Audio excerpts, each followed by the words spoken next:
de résoudre des équations faisant intervenir des fonctions cosinus et cosinus carré et sinus carré.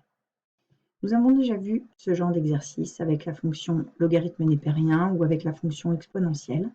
Nous allons poser x qui est égal à sinus de x.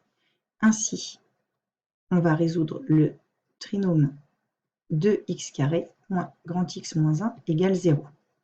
On se ramène au cours de première, on calcule delta qui est égal à moins 1 au carré moins 4 fois 2 fois moins 1, c'est-à-dire 1 plus 8, 9 qui est strictement positif. On a donc deux racines réelles.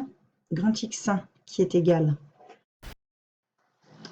moins b, c'est-à-dire 1 moins racine de delta, c'est-à-dire 3 sur 2a, donc 2 fois 2, 4. 1 moins 3 sur 4, ça nous donne moins 2 sur 4, c'est-à-dire moins 1 demi. Et x2, c'est 1 plus 3 sur 4, c'est-à-dire 4 sur 4, c'est-à-dire 1.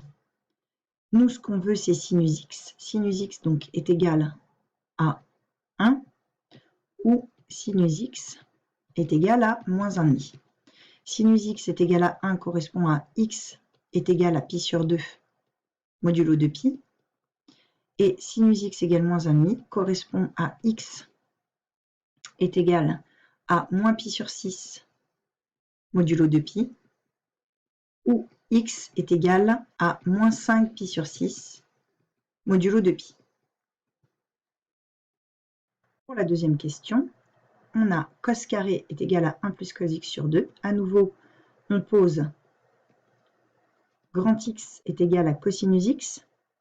On va chercher à résoudre x carré est égal à 1 plus grand X sur 2, ce qui nous donne 2x carré moins x moins 1 est égal à 0.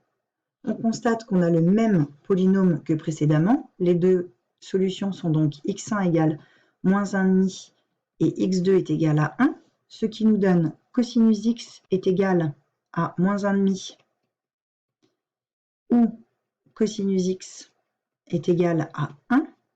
Cosinus x est égal à moins 1,5 correspond à x est égal à 2pi sur 3 ou moins 2pi sur 3 modulo 2pi. Et cosinus x est égal à 1 correspond à x est égal à 0 modulo 2pi.